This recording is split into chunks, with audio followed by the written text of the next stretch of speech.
Welcome, welcome, welcome. It's week 28 of Meets What's a Menopause. I'm Joe Gleason, and with me is my beautiful partner and girlfriend, Kirsty the Brit Chick. I kind of fumbled the intro there. After 27 previous weeks, you'd think I would have that thing down by now, but here we are. Welcome to the show.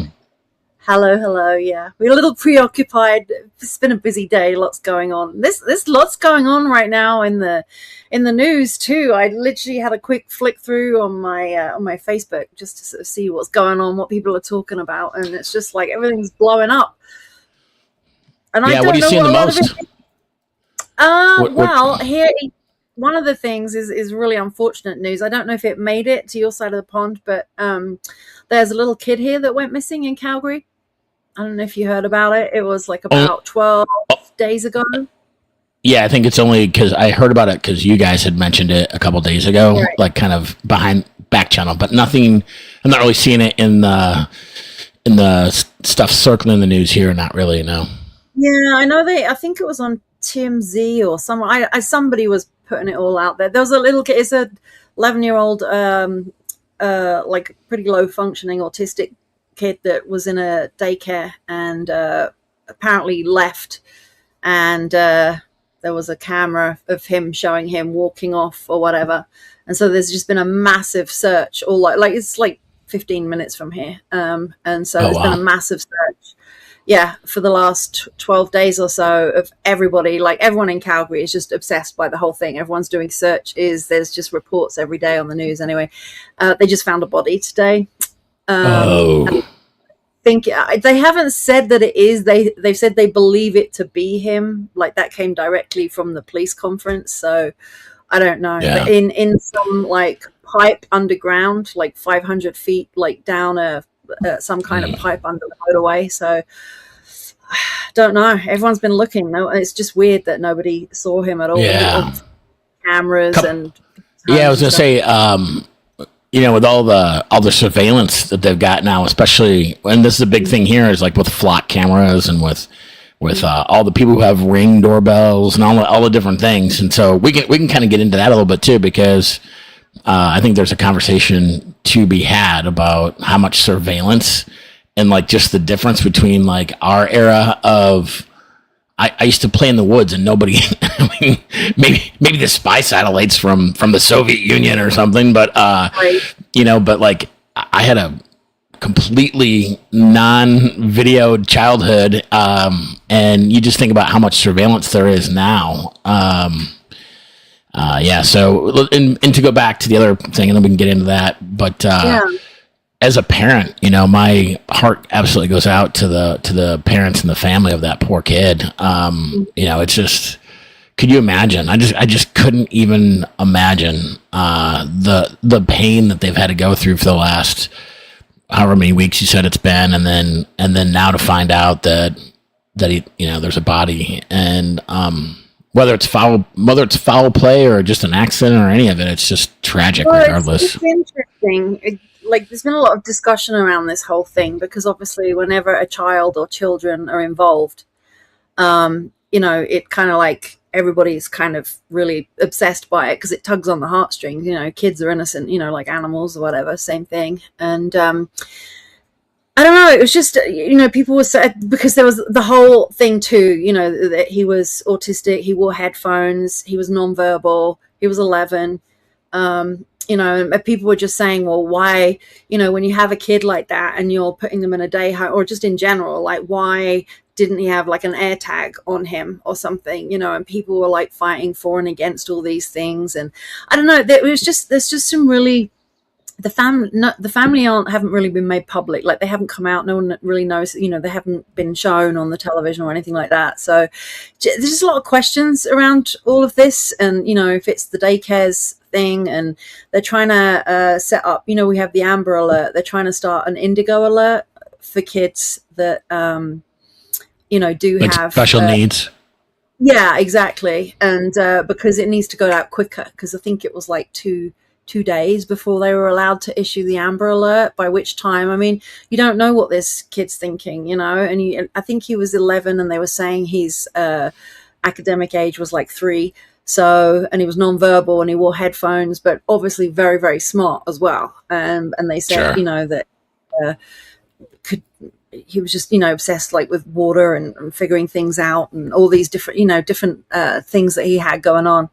And it was just so weird that there was just seemed to be this one piece of footage from, some surveillance camera of him walking away pretty fast.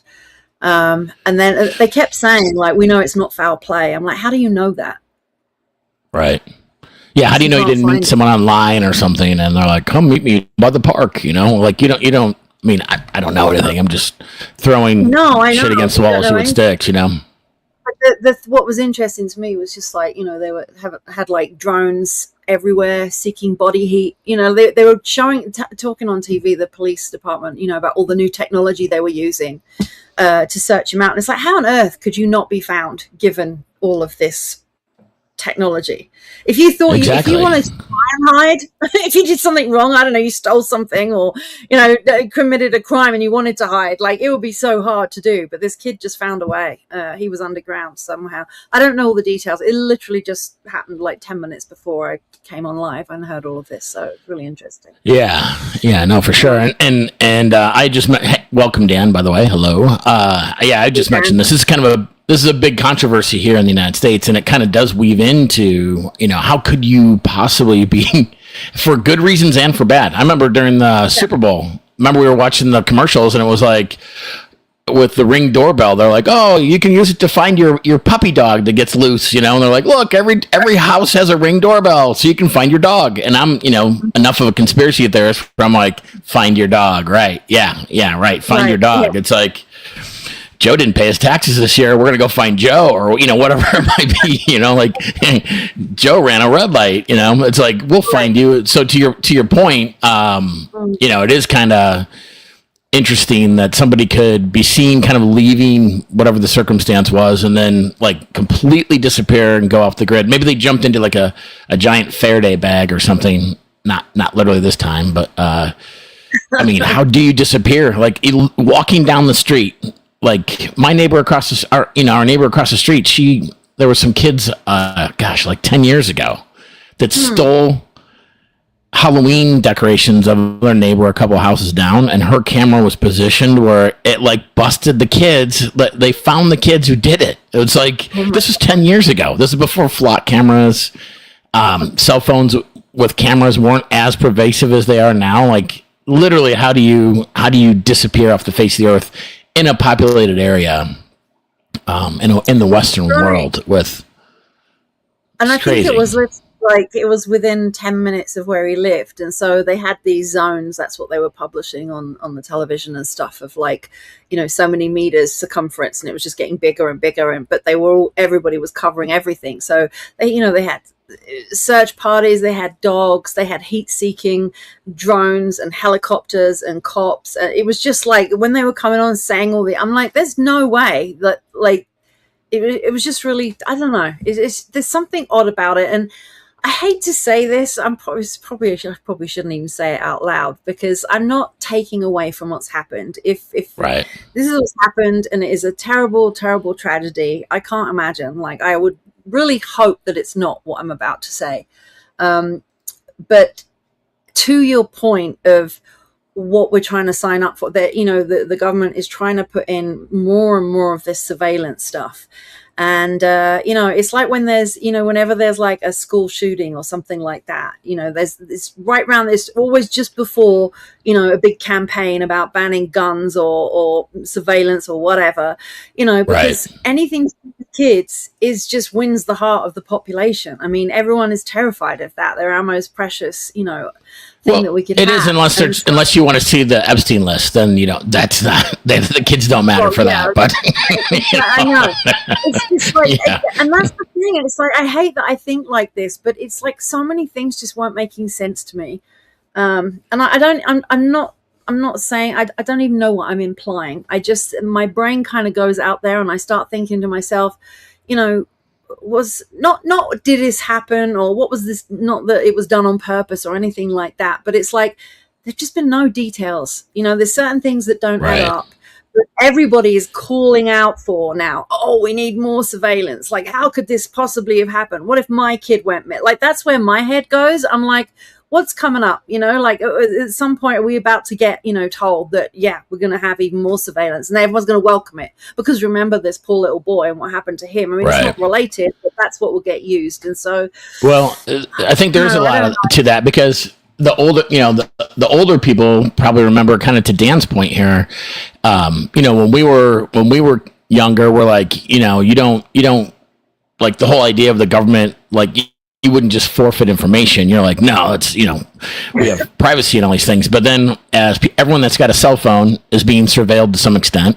And that's not conspiracy theory. That's just a known fact. Anyone who's ever said like, hey, I'm really hungry for Pringles potato chips. Then all of a sudden you got ads on your phone for Pringles or something, which I never eat Pringles, and I'll be interested to find out later if I've got ads for Pringles, because it's just what they do, targeting, right? And then more nefariously, where they try to, like mold people's public opinion, or whether it is, and all the things that are not even conspiracy theory. This is just, the CIA has done all kinds of stuff to like, hey, let's try this, and that's just the shit we found out about. There's probably 10x or 100x that we don't know anything about, that they've kept quiet. But yeah, just the willingness to give up your likeness and people to put stuff online, or to, share their personal information, is so different now than, us as Gen Xers or previous generations. World War II, there was a whole mantra, loose lips sink ships. And so it was like, we're just, we've gone from this whole like, hey, mind your own business and all that kind of stuff, to now everything's fair game, and we can, we're just out there to be as a product, right? And so, yeah, exactly. Corporations are doing it for the government. And so, when you talk about China and some of the communist countries, like we're not, but we give it away, right? Like if you go sign up for Facebook, or if you go sign up for TikTok, or any of these social media platforms, the terms of agreement are, you get to, every picture you upload is now owned by Facebook or Instagram or, whoever, TikTok. So you give away your own sovereignty by doing that. So go ahead. Yeah. On TikTok at the moment, like you can have a personal account or a business account. If you have a business account, you're allowed to like give away your website, your contact information, that kind of stuff. If you don't have that, then you can't.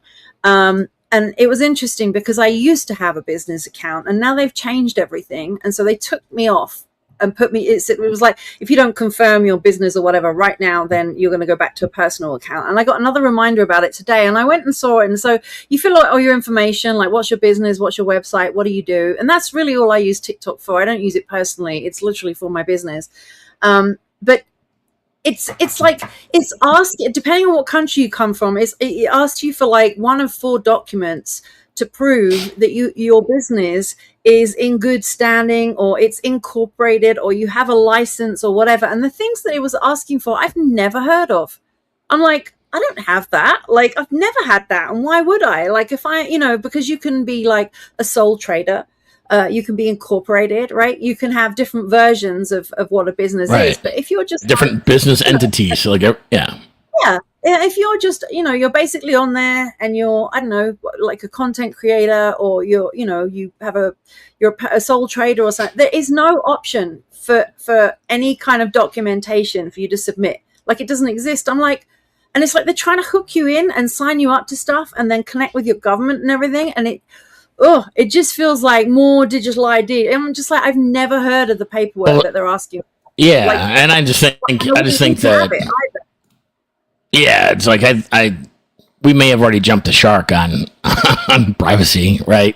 And then, but what's interesting to me is how comfortable people are with it. Like the stuff that I see people post, I'm like, I would never post that. Like, I just like the personal shit that people post, like, oh hey, like I get it, bad luck things happen and somebody's venting, but like some of the personal shit that people post, like, you go through a divorce. My ex was just this, raging. You're like, why are you putting that on social media? Like, you don't need to go there. Like, You could say all Yeah. that at the bar with your bros and all that kind of stuff, but like, why are you putting this stuff on social media? Because it's all out there for everyone to consume, and it's just Right. I don't know. I grew up in a small town, and so my grandparents were always like very like, remember who you are. Don't mess up our family name. And it was very like, don't do anything that my grandpa used to always say when we'd go out. Don't do anything that I'll read about you in the paper tomorrow. And that was kind of like, but meanwhile, like now everybody does all this shit. Like, hey, I'm out with my friends, I'm drinking. Like, do you realize if you're like posting all that shit and then you get pulled over, like you just incriminated yourself, Right. It's just Yeah. crazy the stuff that people are willing to put out now, but 20, 30 years ago it would have been, oh, that's what communist country is trying to do to you. Well, now we're willingly giving it all away, right? Right. Yeah, no, exactly. People talk about everything. It was interesting. I was doing some stuff. I was talking to you about it, just like some personal development stuff about, um, limiting beliefs that we have about different things. And it's just an ongoing thing that you do throughout your life, right? You're trying to be better, whether it's with, with Yeah. love, with money, with family, career, like whatever. And it was interesting because one of the questions I was asked, is like, what growing up, what was the sentence? When you were growing up, money was blank, and I really had to think about it. And I was like, it's interesting, like how, like, to your point about privacy, like I was like, money was like a mystery to me growing up because you weren't allowed to talk about it. It's like, if you asked your parents how much do you earn, they're like, we don't talk about things like that. Or, if you ask someone like, how do I make money? It was just kind of like, well, you just do a good job and you save your money. And it's just like, yeah, but how do I make more money? How do I grow money? Like, how are you rich? Like, what did you do? People would not talk about it. And it's like, you couldn't learn about how money worked unless you were studying to be like an accountant or a financier or something like that, because that was where you learned about money. Like, we didn't have the internet, even there weren't even really books about But money. what's interesting, sure. But what's interesting about that is I bet someone on your street that you grew up in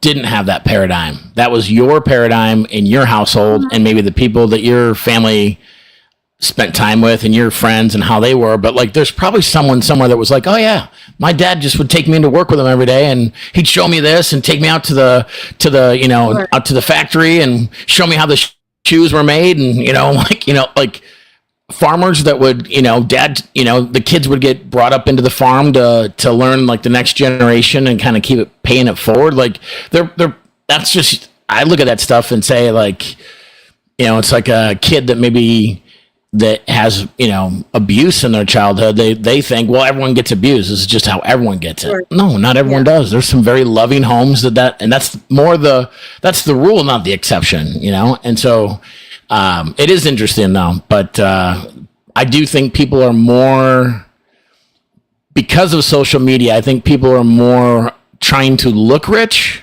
not necessarily that they are rich. And they're probably, unless you're like in that algorithm of like, I'm trying to learn how to start a business or take advantage of AI or whatever these things are that you might be interested in. There's more access to those learning opportunities than there would have been certainly when we were kids or even young adults, because there's just so much more access to all information. So what a time to be alive in some ways, but in others, like I miss kind of what we used to have in some ways, but I'm also not like doom and gloom chicken little either. So you just got to evolve, I guess, right? So It's cool. I mean, we are more empowered now. Anything you want to, you got to use your discernment, right? That's the difference, is that there are sources everywhere. Like, everybody is an expert. Everybody knows something. And I think that that's valuable sometimes. Like you just said, like, if you imagine way back when, and everyone's having these different experiences in their homes about what money looks like, or what love looks like, or what family looks like. And, and they don't know any different because there is no internet. It's like, if everybody could, if there was like a way that everyone communicate and talk about all of that stuff, and that information was gathered, then you'd have access to all of that, right? But you just, like, now we can find out anything we want to find out. So now we just got to use our discernment and decide, like, what everyone's got their lessons and it's valuable. And just because something is like government approved or stamped, or you got a certificate, it doesn't mean that you're like you're full of knowledge. It makes me laugh. Like, one of the things that really bugs me is, like, on LinkedIn, and people will announce, like, oh, I just got my certification in, I don't know, in therapy. So, if anybody needs a therapist, or if anybody needs an expert or a coach on this, then I'm here. And everyone's like, oh, wow, you got your certificate. Yeah, I'll come and see you. And you're like, what the hell? They've literally telling you that they have just learned this. It's almost like they've just passed their driving test and now they're going to be a chauffeur, and you're just like, right. Maybe just give it a couple of years, or, it's something like that. People just don't see that. They're just like, want to look at the certifications. Oh, this must mean that. And they're not actually questioning, the discernment on that, because, you got them you're certified. That's great. It's a lot of instant stuff, right? It's a lot of instant gratification, a lot of instant microwave society kind of stuff. The critical thinking skills are a thing of the past in large part, because it's like the new flashy object, like you just said. Oh, I got a gold sticker, like on my LinkedIn because I just passed a test, or I just, it's, or like, I don't know. It's just, I'm an expert now. yeah, it's kind of like the thing that which when I was young I bought into this stuff probably, but now I just think it's but never crazy. My thing is baseball. I love if I've got like a not guilty pleasure. What's the like pop culture thing, I guess. Like, I don't really give a shit about like royalty. Oh, the royals got married. I don't care about soap operas or, the people who fall in love with who. I don't give a shit about any of that. Like, who's, Brad Pitt dating. I don't give a few shits about any of that. But what I do and have continued to care about is I like sports, specifically baseball, probably more than baseball and football are my two favorite. But I always get like really when people are like, oh, I met a famous person. They're like, it's like, oh, I remember a couple weeks ago, there was a thing about Taylor Swift getting married, and people were like getting the garbage from the wedding, and they were like selling it and stuff. Like, who the fuck would want her paper plate or whatever? Well, it's probably not a paper plate, but who would want her napkin? Like, that's so ridiculous. Like, but you want it if it was a baseball player. What's that? But you'd want it if it was a baseball player. No, not at all. But to that point, I'm not really like, if I saw a famous person, I wouldn't like go out of my way to like go bother them like at a restaurant or something. Remember we went after a spring training game. There was a player at the table, like 2 tables over from us. I'm like, oh, that guy plays for the Cubs, and you guys were all like, oh, whatever. And I'm like, we didn't go over and bother him. The guy was eating, so it's just he's not even a Cub anymore. But anyway, $1 chicken nuggets. Gosh, that's really going back in the Wayback Machine. And Blockbuster. Right? Your town had a Blockbuster. Yeah. You guys had a big city. That's funny. Definitely a cult, though. That was a thing that just everybody did, wasn't it? I remember taking my kids to Blockbuster and spending hours picking stuff out. I can only imagine. I know what movie I want it before I even go in. I can imagine going to Blockbuster with you. That would be. I know what movie I want. Is The Matrix out? Go get it. You've seen every movie there is, and I was just overwhelmed with the amount of movies that I'd never seen. So I find it very overwhelming to pick a movie. I didn't back then. I didn't see like. Not until like on demand and streaming. Like I probably watch more movies now than I used to. Only just because of the access to it. Again, circling back to it, like there was I saw a post a couple days ago about maybe you sent it to me. It was like or a reel or whatever. I always lose track of all the labels. They're reels, they're memes, they're gifts. Like I don't even know what the hell these different things are. Like I'm like the old guy yelling at clouds, get off my lawn, you kids,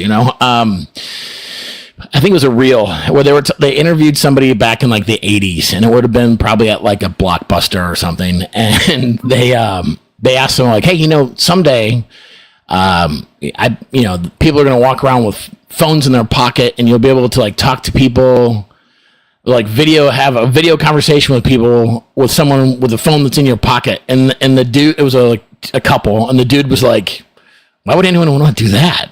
It just didn't make any sense to them. Like now people are going around, those annoying jerks that go into the store and public places that are talking on speakerphone super loud, like at the grocery store, like, like I don't give a shit about your conversation. Mute it, you prick. I'm really on a rant now. So yeah. Yeah, go for it. Keep going. No, that's good. I'm trying to keep my my blood pressure good. So yeah. So you got to go to the next town, Dan? Yeah, the big city. Yeah, we had a video store in our town, but it was very limited. It was basically just like, I don't know. I mean, it had, and then the grocery store I think had like maybe like 50 movies that pretty much went like on rotation in town. Mm-hmm. So the smart people would be like, "Oh, the Joneses over there have the the latest Star Wars movie. So let's go, like you get a bunch of kids together, like, oh, we're gonna go see Return of the Jedi over at the Joneses, So where did you grow up, Dan? Are you from Arizona? Is he? No, he's from out east. He grew up in New York. I did not know that. Not city, but like rural. He grew up in a small town too. Okay, I didn't know that. It suddenly dawned on me as you were saying that. I was like, where did you grow up? He was born on a crisp autumn morn. Actually, summer, but.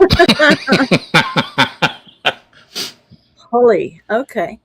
And when he moved, half the population left with him. Yeah, no, he grew up in a small community as well, and so we have that in common. Just you have to invent your fun when you grow up in a small town. You have to come up with ideas that the city slickers, they just get, like going to the movie theater was a big deal for us because it was a half hour away. The next closest town had a movie, and it took some coordinating to get, especially before we could drive. It was like. Yeah. Having to twist somebody's parent into taking them up to Rockford to go get, and then wait around if they didn't want to watch the movie we were watching. I mean, it's a whole ordeal. Yeah, that's similar to me. Where I grew up was more than 2,000 people, but it was pretty similar. Like we had to go to the next town to do anything big. It was just kind of shops and We should do an episode of small town versus big city living, because we've at least me, you, and Dan, I can speak for us, have done both, right? Like my hometown when I lived there was 2,000 people, and now it's up to like 4,000. But and then I've lived in the Chicago suburbs and now Phoenix suburbs, and so kind of an interesting dynamic between small town living and big city living. Mm-hmm. Yeah. Yeah, I was born where it was very rural. I don't even know if there was 2,000 people. It might have been like 10. But I don't remember that. I was baby. But yeah, growing up, no, I grew up more suburbia, never really city. I was always out in suburbia. City. So were you surveilled? Like our surveillance when we were kids, like we didn't have flock cameras. We had Mrs. Kremens or my Aunt Nancy. She ran the gas station and she knew everything about everyone. God bless her. She was dialed into all things, and you didn't need Big Brother. You had Aunt Nancy, Yeah. Well, it was the phone chain. All the mums would call each other and when the kids had all left and gone to the next house and so on. So, yeah. No, this is spot on. I'm with you. I'm 100% with you. It's just the freedom, right? Like we'd go. My grandparents had a farm with 75 acres. My brother and I would just go back into the woods and we'd disappear. Like nobody was watching us, or there was no helicopter parenting. Like, man, just there was a creek that ran through there, woods. We'd climb trees, like all the nonsense we'd do. Playing cornfields. It was so cool. And so I had some of that. Yeah, it's very cool, and just. I know what a fresh tomato picked right out of the garden tastes like. I know what sweet corn that was picked like just minutes ago tastes like. Like it's city slickers don't know that stuff, right? So the gross thing was the pig roast where they had they literally had the pig body and they just kind of opened it up. It was like I Like can't. that's not as appealing now as it was back then. Came home one day with his skull. I thought you were going to say it was a human one. Told my mom I found a dinosaur fossil. I was having that to be a skull. Look, a pterodactyl. Oh, That's awesome. Yeah. Waited. You know, she couldn't even entertain that for a minute, Dan. She's like, well, let's take a look at it. You know, maybe it isn't. Dan thought he was going to be like, right, exactly. Oh, that's funny. We'll have to get into the whole dinosaur thing. We'll have to get into the whole dinosaur conspiracy theory down the road, too. yeah, we need Thomas on for that one. I don't think. Right? Yeah, for sure. Yeah, no, that's funny. Yeah, that's the definitely weren't surveilled, but I do feel like there was this awareness of still like we weren't the kids that were going out and like we were never like it's like growing up in a house that has a gun and the people who didn't grow up in a house that had a gun and you're like, well, were you afraid of the gun and the bullets? And like, no, it's just always there. And it's like we still have this awareness of like, if you screw up, like Mrs. Kremens is going to, you know, your parents are going to find out because somebody's going to tell somebody and it will be found out. Right. So think about it. What are the things that could go wrong? It was either being abducted by somebody, getting into trouble and, you know, vandalizing something or doing something you shouldn't, or getting injured. I mean, those are your three options. So, I mean, the last two are still there. And the other one, which was, you know, being abducted and whatever happens to you after that. I mean, was it worse then than it is now? Is it just that we just didn't know about it because all we had was the news source, you know, and things got reported on the news? Like, is it just a question of the fact that everyone's talking about shit all the time now? They're like, are there more weirdos than there used to be? Is it more dangerous than it used to be? I mean, I don't know. Like, that's a really good question. It's like saying, you know, were there less gay people then than there are now? No, it's just people didn't talk about it. You know, it was just everyone was still doing it. It's just nobody talked about it. So I do question that because I remember, and I've said this before, like my biggest fear when I was a kid was of a, you know, like a serial killer, because the minute everything came on the news, there was always, every month, there was some new serial killer. I was terrified, absolutely terrified. Now I just think that it was all a ruse just to scare people and, you know, whatever, because, you know, a lot of them were never found. But, you know, it's just like I used to hear stories of people breaking into people's houses, you know, and killing them or raping them or whatever. And it's like, you don't hear that stuff anymore. And I just wonder why. We didn't have that stuff in my hometown. There was none of that. We didn't even lock our door. Like it was like the door, like everyone would leave for work and school. The house was, nobody was home and the house stayed unlocked. It was never locked unless I think maybe we went on vacation once and we locked it or something, but it was like it was the exception, not the rule, to lock the house. I mean, and so like what, you know, the kind of the mindset was, what are you going to steal? You know, like it's just not that way in the world anymore. I just think everyone's gotten more paranoid, less trusting, less neighborly, more divisive. And a lot of that's, you know, social media, mass media. Sure. But I think it's what? Like movies that scare the life out of people. There's a lot of fear porn, isn't there? Yeah, I mean, yeah, I just think there were simpler times. I mean, we never, like, we talked about this before too, like just not wearing helmets when we rode our bikes. We didn't wear sunscreen. We didn't, you know, like I see these parents that are like slathering their little kids with all the sunscreen. I'm like, they're outside for 2 minutes. Like, I mean, I get it if you're going to go be out on the lake or something for a period of time. But if you're going to be like just going from you know, the car to the mall or something, like, do you really need to like douse your kid with that much shit? It's just, I digress, but yeah. Yeah, it's I don't know. I do think about this a lot, about the dangers of stuff, like, because everybody's terrified. Like, it's everyone you talk to, every parent you talk to, like now, of like little kids, they're absolutely terrified. They would never let their kids go anywhere or do anything. And I just wonder if that's just because, you know, if they did, like think about, like, you know, when we go to Mexico and how isolated we are there. and I'm quite happy being there by myself. Like, it doesn't scare me at all. If I really sit down and think about it, then I get scared. But like, I feel very at home there. Like, I don't feel scared. Like, it would terrify me I would rather walk like through the ghetto in a city. I'd feel way more comfortable doing that than I would like walking out in the woods by myself at night. I know you're the other way around. Yeah, That's why good. I was just used to it. I feel. I'd be more concerned about, like, in the woods, I'd be more concerned about, like, a bear or something. I wouldn't be worried about, like, people lurking behind trees, you know, like, Oh, yeah. I think there's murderers in the woods more than bears. That's an English thing. That's like, what's the woods that Robin Hood went and hung out? Isn't that like where all the thieves all went? The which one? Sherwood Forest. Yeah, that's in your English DNA. Like, oh, the forest is full of all the thieves, right? That is true. My grandparents back 40 was not known for criminal activity, at least not that I'm aware of. Oh man!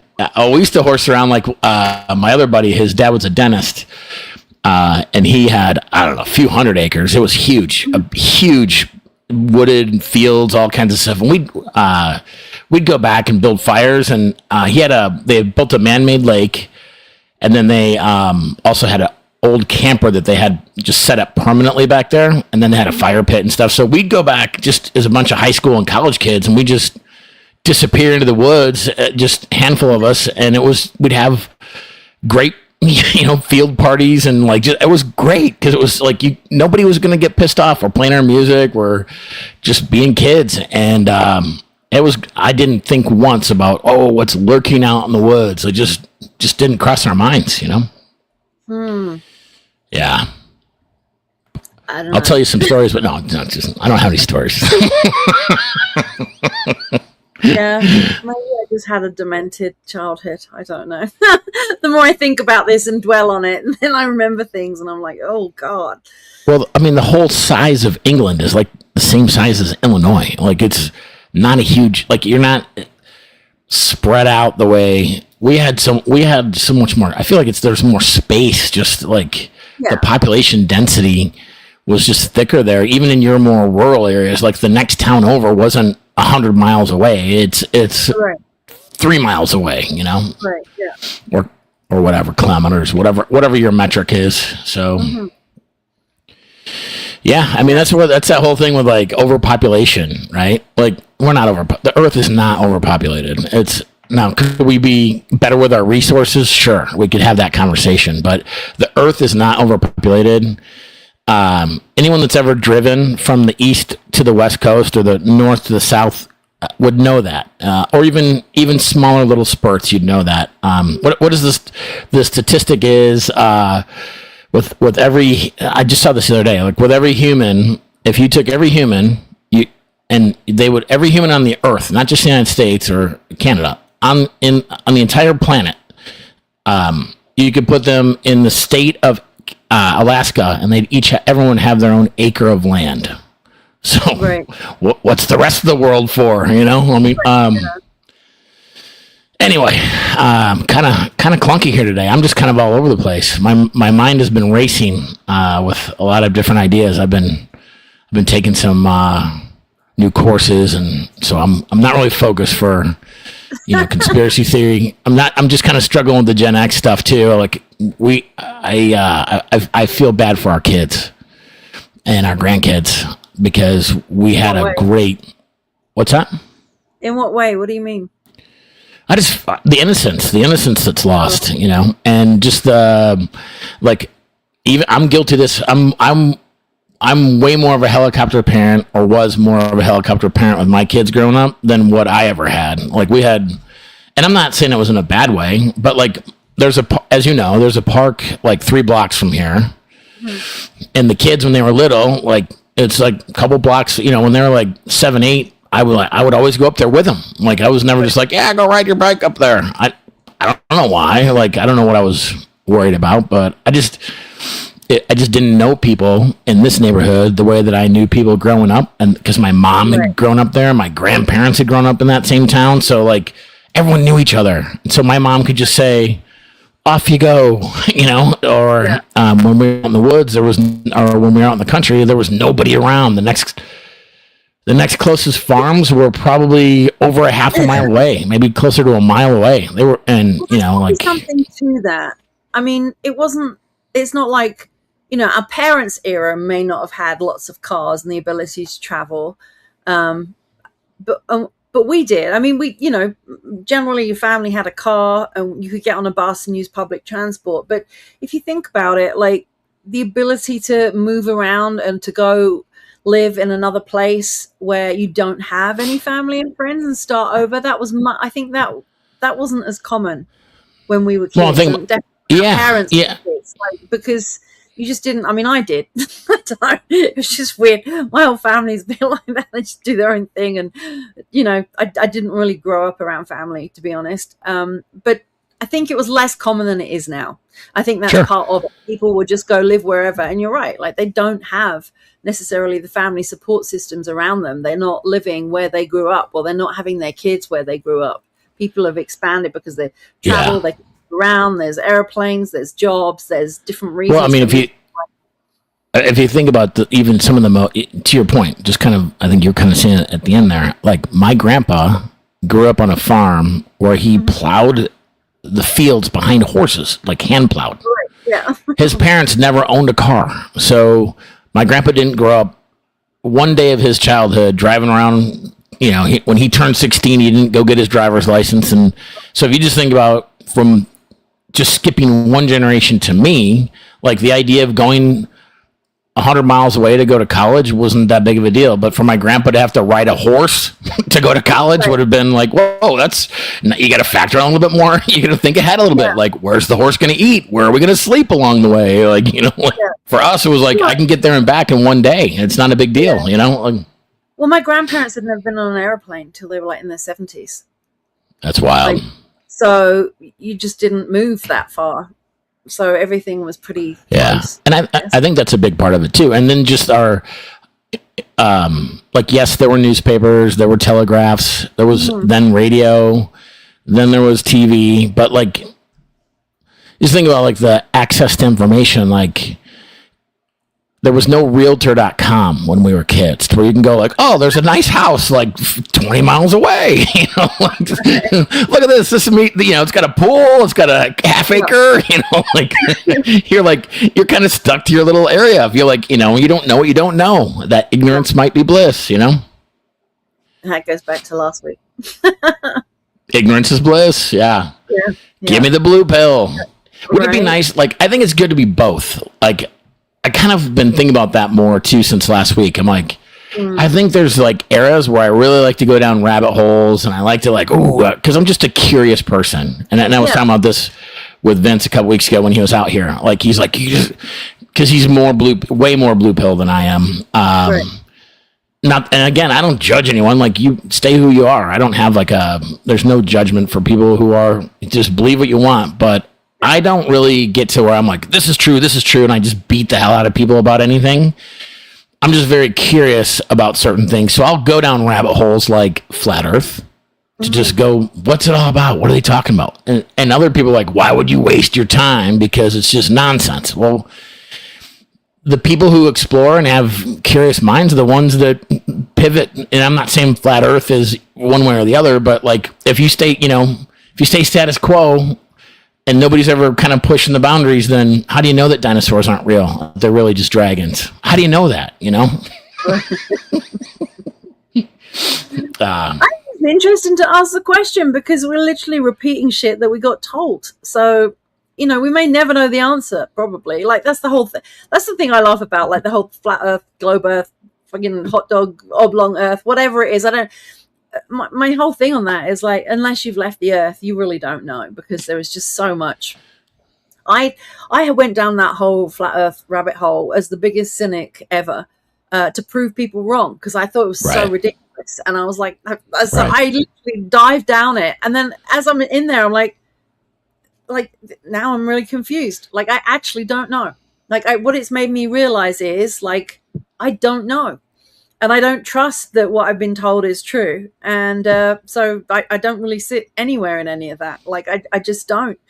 But to try and explain that to someone that hasn't also taken the plunge is really hard, because I think most flat earthers didn't grow up being flat earthers. If you were 100 or over 100, you would have done, because they taught that the earth was flat in schools hundreds of years ago. If you've got any really old relatives, they'll tell you that. But since that kind of 100 years is gone now, like, we've all been raised in it's a globe. And so but I always had questions about, when I remember being in school going, this doesn't make sense to me. And I remember, like, my teacher getting so angry with me and frustrated because I just kept asking questions. I was like, that doesn't make sense. So it's always been in the back of my mind, and I don't know what it is. In fact, I don't think it's either. I really, that's where I'm at. But because I haven't left the earth and looked down and seen it all, I don't know. And Sure. that's the way. Like, I'm 100% sure that I actually don't know, because I don't trust much anymore, because so much has come to light. So, and that's okay. Like, the way I look at it is, it's like, you don't have to be right, and you don't, like, it's kind of like that whole thing of, like, the older you get, the more you realize you don't know. Yeah, I kind of live in that. Like, it's cool. There's certain things that make sense. I mean, like, I don't know, like, if you drive your car into a wall, the bad things happen. Like, right? Like, I'm not Neo from the Matrix. I mean, there's obvious things, right? So it's not like you, like, just nothing matters. I don't believe anything. It's nothing like that. But I just, I find it just to be really curious. And part of it just being kind of a smartass is that I like to see people get really salty. Like, the reaction is what, it's not that I'm trying to piss people off, but I just find it really interesting that something as simple as just bringing up something that is wildly opposite of their views. It's like this happens in politics. So people who are very right, if you bring up stuff about the left, they just get triggered. It's like, and if you bring up stuff from the people on the left about, Trump or anyone on the right, they just get triggered. Whether it's justified and they're right or wrong or any of it, it's just funny how, like, and it's that Chase Hughes stuff that we were talking about last week too. It's like, you've got more in common with those people that you're arguing with than you do with Trump or Fauci or any of these people. They're not your world, And so, everybody doesn't want to be lied to. Like, that's it. But it's interesting, because in that, people say they don't want to be lied to, but they're not willing to, or be courageous enough to be truthful themselves. They're not willing to stand up and stand out and not be part of the gang. Because to do that, that, like, ultimately human nature wants to be a companion. They want companionship. Nobody wants to be voted off the island. It's like our number one fear, more than death, more than public, which is what the whole thing with public speaking is, right? Like, nobody wants voted off the island. Everyone wants to be accepted. Nobody wants to be outcasted. So it's the whole thing, again, I keep bringing up this Chase Hughes guy, but that's why when, people, and it's with, like, Robert Cialdini with influence and all these different things, is like, people want to have commitment and consistency, and they trust authority and all these things. And that's what one of the things, I don't think we have really time to get into it tonight, but one of the things that we had kind of before the show talked about was this whole Fauci thing, and I'm sure people have a lot of opinions about it, and maybe we can talk about it next week when I feel like I'm better prepared. But whether you love him or hate him, thought what he did was great or terrible or somewhere in between, like, there was this thing that happened, and he was an authority, and then you add in the government and all the rest of it, and then it's like this whole thing happened that, with 6 years of reflection now, I think a lot of us feel differently about things now than we may have then, and it's interesting that when this feeding frenzy kicks off, that, like, oh, well, he's a doctor and trusts the science and all these things. Well, now only to find out it wasn't a bat in the wet market. Oh, that's kind of that's not what we were told 6 years ago, Right. So who knows? But all that keys into, nobody wants to be voted off the island. You want your friends to accept you. You want you don't want to be the one that stands out at the party, and then. But as much as nobody wants to be lied to. Are you? Yeah, you're demanding the truth, but are you willing to be truthful yourself? When you're screaming at the television screen, demanding the truth, and then you turn around to maybe your family or your friends who don't have the same opinion as you. Are you willing to stand up and speak your truth? Because most of the time people aren't. They just go quiet, They don't say anything, leaving because they don't want to deal with the fallout. And I think part of what is happening in the world right now is people are being called to make a decision about, are you willing to stand for who you really are, like what you're, to get deep, but like what your soul desires, because most people ignore that, and they'll just kind of like smooth over things and just say things to be liked or not to be outcast. And then they're just living a lie. So that's not being truthful either. It takes courage. I agree with that to a point, but I also think going around just being like the blunt force object, like you're wrong, this is my truth. I think there's some tact that you can have with that too, and I'm not saying still be true to yourself. I'm just saying, like, what do you stand for? And being honest about it. A lot of people won't. It takes a lot of courage to do that. That's why people don't have boundaries. That's why people get pissed off with everybody, because they just can't say what it is that they really want, because they're afraid, right, of not being wanted or loved or friends, or they're going to lose their job title or whatever. Everyone's so worried about what's out there. And I think people are just starting to... and I think we've lost the ability to respect other people's opinion, even if it's not your own. Like, say, hey, look, you've got your reasons for believing what you believe. Like, I'm not a dogmatic religious person, but I have no problem, even though I don't agree with it, about people who are like super like literal Bible dogmatic religion. Like, these things, I think there's room for interpretation, and I actually but you don't find a lot of, for the real dogmatic folks, you don't find a lot of patience the other way with that. Because it's like, well, I'm a Christian and I'm supposed to recruit you into the club. It's like it's like an Amway thing, come to the meeting, but I don't have a problem. Like, I think it's cool. I think it's cool because I think there's a lot of good that comes from churches, but I think that you're being told from outside to, here's what you're supposed to think, rather than, I actually don't even agree that that's what Jesus taught, but that's just my opinion. But there's a lot of pushback on that from some people, so. But I just think that people are more focused on who is right rather than what is right, and doing the right thing. Commit to the bit, right, Dan?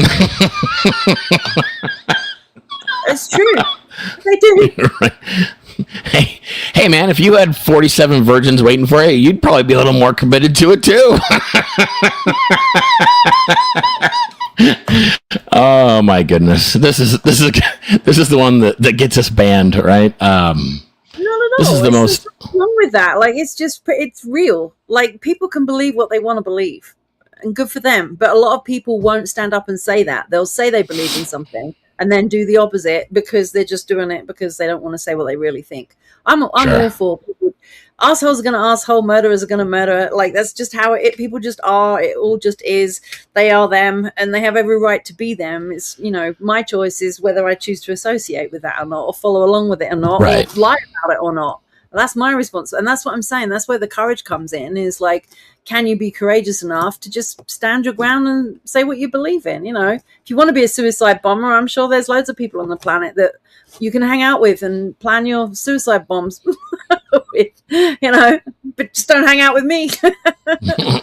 If you could please stay outside of the blast radius, that would be great. Yeah, exactly. Yeah. But that's it. No, if you demand honesty, I think you have to be willing to be honest as well. Yeah, it can't go one way. I mean, but that's your truth. And just like if you saw a car accident, like, how like whenever they interview witnesses of a car accident or a crime or whatever, and they, let's say they interview 10 different witnesses, you're going to get 10 different testimonials. So your truth is different than my truth and Dan's truth and whoever's truth, right? So it's like being able to like, hey, that's cool. I don't think that I just tend to think that I agree with most reasonable people way more than I disagree with reasonable people. Like, in terms of like if you take on a scale of 1 to 10, or let's say, I don't know, a pizza worth of ideas, right? This is how I view the world, and this is how you view the world. Like, we're probably going to have a lot of like Venn diagram, like crossover on more than what we disagree on. We probably will agree on more than we disagree on. Like, I want food and shelter. I want my kids to be safe. I want, to be able to have the ability to make a good living, or any of these kinds of things, like in terms of living in the U.S. Now, someone who's a, cannibalistic headhunter in the Amazon or something, not sure that I'd have a lot, to talk about there. Maybe the ayahuasca. We could go there. Yeah, right? I think pizza I might have to go get a Winco pizza tonight. I don't know when I'm going to have to. It's going to be toward the end of the show here, and it's about when I usually start thinking about what I'm going to do for dinner. So, yeah. Yeah, this was the most kind of shotgun style show I think that we've done out of our now 28 episodes. This was pretty like rapid fire.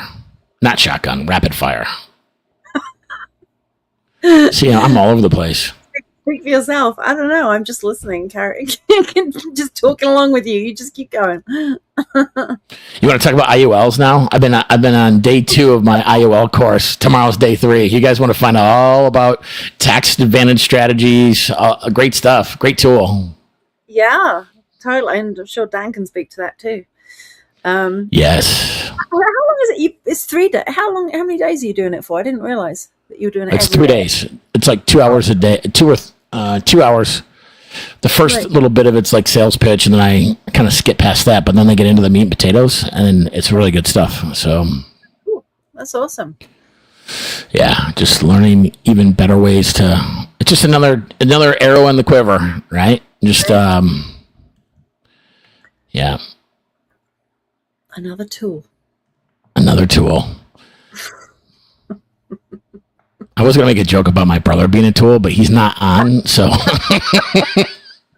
that poor bastard. They've been without electricity for, I think this is day 3. So that's crazy. Yeah. Here's my public service announcement. For those of you who live in tornado prone areas, it's not a bad idea to have a generator. So, yeah. Yeah, Dan, I am happy to learn this. This is actually a fun topic for me, because it really is. I did quite a bit of IUL years ago, and then kind of had, life-changing stuff, and then pivoted. Never hated it, but I just wasn't doing as much work with it. But it's such an. What an IUL is? It's an indexed universal life account. It's a life insurance policy, and one of the funny things is that they were talking today. They're like, "What's it called?" They're like, "It's called life insurance." So while you're alive, everyone sells it as like a death thing, right? Like you got to die to get. No, these things have great living benefits. So, growth, avoiding taxes, just leveraging. There's just all kinds of really cool ways to use it. Is it for everyone? Absolutely not. But is it probably something that could be used a lot more than it is if structured properly? Absolutely. So next week I'll give the presentation. Yeah, right. And it's just a great tool to leverage. It's really the only tool that I'm aware of in the financial service, regulated financial services, that you can take money out of the account, and then the account still acts as if the money's still in it in terms of earning interest. So you earn interest on money that you've taken out to maybe go invest somewhere else, or to use as cash flow, or to, whatever you do with it. But it's a crazy concept, because if you take money out of your 401k, not only is it going to be taxed, but that's gone. It's not earning interest anymore. So yeah, no, it's a great tool. Dan, I've got some new ideas brewing. So is that a worldwide thing? Is that just in the States? I don't know. It's probably in Canada. You guys have a lot of the similar stuff that we do. But I don't know about Europe, but it's life insurance has been around for hundreds of years. So life insurance certainly, but this particular tool, I would bet that Europe has its own version of it. But yeah, I mean, it's a thing that a lot of really wealthy people use. Mm-hmm. So, great for legacy, great for tax planning. It's just a great tool. So, that's where I've been doing that a lot of today. Not only from the class, but just kind of like thinking about how to implement it. So AI has been my friend. So, I Anyway, don't mean to get on my soapbox, but it was a cool couple days of learning some new stuff. So I see. That's why your brain is like. Brrr. Yeah, I need to go sit in a quiet place for a while. Yeah. I need to go back to the woods that I grew up in, where I'm not being surveilled. Yeah. Well, it's 7:00. It's 7:01. Thanks everyone for watching. It seems like it's pretty much only been Dan tonight, but thank you, Dan. Appreciate you, brother. Look forward to getting together soon. It's been a while. I haven't seen Dan. I haven't seen Kirsty. It's like got to get the band back together here. I know, right? Well, yes. Thanks for hanging out, Dan, and whoever else is here. And, Ruby stopped in for a little bit. Yep. She's making my dinner. Oh, yeah. Nice. Very good. What are you guys having? We are having Thomas's famous pulled pork. Made a ton of it at the weekend, so we're having that. And then Ruby made some different squash varieties that she's been roasting, and then we got the smashed up rosemary garlic potatoes. So I love those. I haven't had those since you've been gone, so that'll be one of the early meals when you get back. Yeah. All right, I got it. Well, hey, I'm not putting you right to work. I can make something. Yeah.